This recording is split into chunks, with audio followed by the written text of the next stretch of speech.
First one is learn to love yourself. Because some people get lonely. They get lonely and they want love. They like, I need to find me somebody. I need to go out some more. They start getting their hair done, go get your hair cut, get an outfit, throw some cologne on, start going to the clubs, start trying to meet somebody, start putting yourself out there, start taking some risks, start approaching some people, like, how you doing? My name's such and such kind of thing.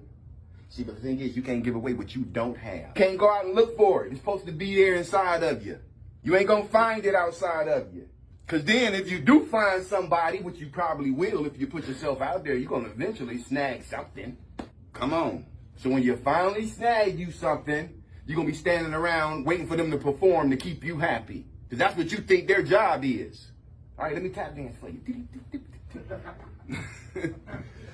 You be sitting back like, oh, that's nice. Oh, I like that move. A week later. All right, you got something else? Oh, watch me moonwalk.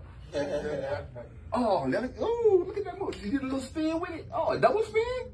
Week later. All right, now what you got next?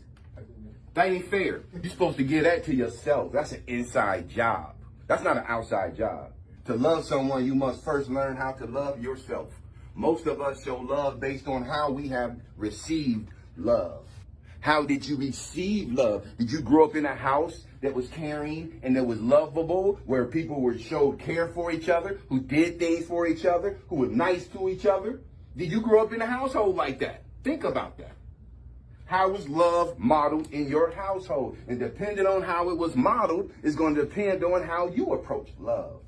In loving yourself, you learn how to care for your well-being and how to demonstrate acts of love that are not obligatory or reciprocal. When I say reciprocal, I mean given, felt, or done in return, which means you giving something and you expect to receive something in return. Love is just love. If you're expecting something for doing something for somebody, that's not love. That's an arrangement. It's a transactional relationship. Transactional relationship and a loving relationship are two different things.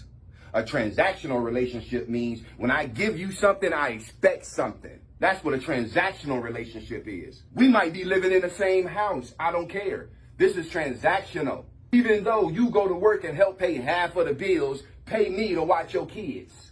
Because I'm watching your kids. I can't watch your kids for free. Just because you're my girlfriend don't mean nothing. That's a transactional relationship. In loving relationships, you don't keep score. In a loving relationship, you don't keep track of who did what last and who contributed more here and who gave less there. That's a transaction. That's not a loving relationship. Because if you love somebody, you don't care if you've been feeding them for a whole month. You're just glad they ate. Some of y'all gonna learn something today. Yeah, you'll learn something today. Just sit there and keep listening. You'll learn something. In loving yourself, you learn how to care for your well-being and how to demonstrate acts of love that are not obligatory or reciprocal, given, felt, or done in return. That's another way you know a person is weak when it comes to self-love is when they tell you that they love you, and if you don't immediately respond, they got a problem. Because they think that love is based on how quickly you respond. Let them call you up on the phone. You want to see an immature relationship? Miss a call. That would be an issue. Do you know how many serious things happen in relationships? The last thing you need to do is be falling out and fussing over a phone call. And there are some adults, man, who act their shoe size and not their age. Can you imagine having to explain to somebody, another adult, where you was at because you didn't answer their phone call an hour ago? All right, 7 rules of healthy relationships. Number 2, have the uncomfortable conversations. Because there's a whole lot of people avoid the uncomfortable conversations. I love the uncomfortable conversations because I like to get them out the way. If you got some suspicions about things, if you assuming something, have a conversation about it. Don't just sit there and assume because you might be wrong. People in toxic relationships are always running away from having to talk about serious and important matters. While it may be uncomfortable, it's important to have difficult conversations when you have concerns and issues in your relationships. Be open to talk things out, talk them through, and compromise. Do whatever you both need to do to confront any uncomfortable topics, but do it together. 7 rules of healthy relationships. Number 3, acknowledge and support each other. In healthy relationships, you cheer each other on, and when things get tough, it's important to have people to support and push you on, whether it's just acknowledging that you work hard or supporting you when you want to make a career change. Being each other's pillar of support is crucial for a healthy relationship. So when you're in a relationship, you need to be able to depend on the person you're in a relationship with. They should be your support. Because that's what a relationship is there for, to help support you. And I ain't talking about just financially. I'm talking about when you feel down, that person's supposed to lean on me. Come on. That's what a support is. How many people have been in the service, in the military? That's what support is. You support your brother. If y'all fighting and y'all in combat and he gets hit, man, I'm going to be your legs. Grab him by his arms and put him on your back. Soldiers do that all the time. Leave no man behind. You got to be like that in your relationship. Your partner get injured. Your partner is down. Your partner is depressed. Your partner is going through something. Your partner is hurt. Your partner is experiencing loss. Then you are supposed to be there for him, not somebody else, not the dude at her job, not the dude in her church, not the dude in her Facebook group. You supposed to be there. She's supposed to be leaning on you. Sometimes you got to pick her up and carry her. And anybody who think that's some sucker stuff or think that that's soft, you don't need to be in a relationship. Because you'll do that for your friend. And I'm going to be getting to that too. That's coming up. Ooh. Acknowledge and support each other. In a healthy relationship, you cheer each other on, and when things get tough, it's important to have people to support and push you on, whether it's just acknowledging that you work hard or supporting you when you want to make a career change. Being each other's pillar of support is crucial for a healthy relationship. 7 rules of healthy relationships. Number 4, be loyal to each other. Remember what we talked about? Like, we all give the love we have learned to accept. Some of us, man, grew up with some mamas who was playing dudes, I'm telling you, like dominoes. Come on. And if you grew up watching your mama play men, then you might feel a certain way about women. You can't get all women twisted because your mama messed your head up. Being loyal to your partner should be a given in a healthy relationship. That's something that we shouldn't even have to talk about when it comes to a relationship. Because if you make a commitment to somebody, you should be loyal to that person.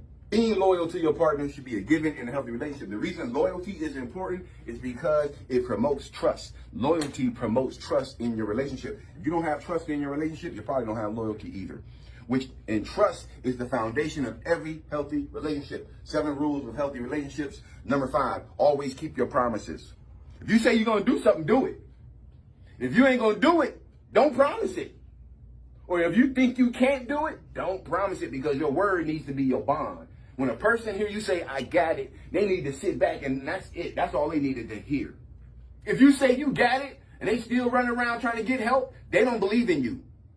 Always keep your promises. Another unspoken rule for a healthy relationship is to keep your promises, whether they're promises you make to yourself or to your partner. Keeping and following through with your promises show that you have a strong sense of responsibility. It shows that you are trustworthy, and it shows that you are committed to that person. 7 rules of a healthy relationship. Number 6, be friends first. Most of us, it's about attraction first. So when you see a woman, the first thing you say, she has a beautiful brain. Wow. I don't think so. But that might not, because you can see somebody who you might be sexually attracted to, and then in 5 days after being with her, realize, I don't even like you as a person. I don't even agree with you as a person. I should have never even put my hands on. Boy, if you ain't never, ever been in a situation where you regret it, I should have left you at hello. We've always been taught to cherish friendship. You be loyal to your friends. You don't talk about your friend. You take up for your friend. You protect your friend. You there for your friend. You let your friend lean on you. Come on, man. When we was in elementary, we hang tough with some friends. Now we starting to learn about girls. But see, that music was putting in them, programming these kids to put their friends over the relationship, instead of saying your friend need to be your relationship. Your girl should be your best friend, and not just somebody you get your rocks off with. Come on, man. You keep sleeping with this person, sleeping with that person, sleeping with this person. You collecting bodies. You sharing yourself with people. And if you value yourself, you ain't going to share yourself with just anybody. If you outside the strip club, no condom, having sex with a woman of the night, you do not love yourself. Because it takes one blood test. If you want to feel your heart fall into your shoes. It takes one blood test to wake you up. Your last or current relationship, did you start out as friends before becoming romantically involved? Sometimes being friends first can help build a good foundation or a foundation of trust, communication, and companionship. It's fine if you didn't start out as friends, but it's cool if you and somebody meet and it's on the attraction level, as long as you start becoming friends now. Just because you met someone and you were attracted by the way they look does not mean that you and that person can't become friends. But if you stick on a sexual level and it stays on a sexual level and y'all never become friends, all y'all gonna have is a sexual relationship. And a sexual relationship doesn't hold under pressure. Oh, they don't hold under pressure ever. If it's just sex, that's flimsy, bruh. Y'all don't have no foundation. There's no trust. There's no love. There's no respect. There's no honor. There's no friendship. Sometimes being friends first can help build a good foundation of trust, communication, and companionship. It's fine if you didn't start out as friends, since you can still build a friendship while in a romantic relationship, and you may actually find that it helps you both be more intimate and understanding with each other. So if you start off as friends, oftentimes your relationship is more intimate when you're friends. Because look at it like this, and it took me a long time to learn this, but I learned it. Sex is fun, right? Sex is good. One night stands are cool, they got their place. You know what I mean? But sex is so much enjoyable when it's with somebody you love and you trust. Oh man! Run into a fine little chick, getting her phone number, hooking up with her, going over to her house and getting with her, and then leaving. That could be fun. But none of that compares to having somebody who you love, trust, and care about. And that's your person. You dealing with them and they're dealing with you one-on-one, you and that person. That sex is the best sex. Somebody you've been having sex with for years, who knows you, who you know. That's the best experience. That's better than a one-night stand. That's a lot better than that. Because when you run into a one-night stand, when you run into a chick who look real good, see, because we as men, let's keep it real for a minute, 1 second before we head on to the next one. Let's keep it real for a second as we all men. You ever had a chick that you was desiring physically, sexually, when you just wanted her? Yeah. Throwing my hands up. I done lusted. You ever had that situation happen? Yesterday. Okay. So, you ever had a chick you lusted over and then you finally got your hands on her? Because it's easy when you lust over somebody and then you finally get your hands on them and you have sex with them and say it don't work out. And then you sitting back like, man, I should have never done that. Or they giving you problems now.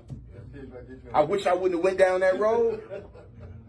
I wish I wouldn't have paid her no attention. I should have never even spoke to you, kind of thing. You ever had those kind of arguments with those people?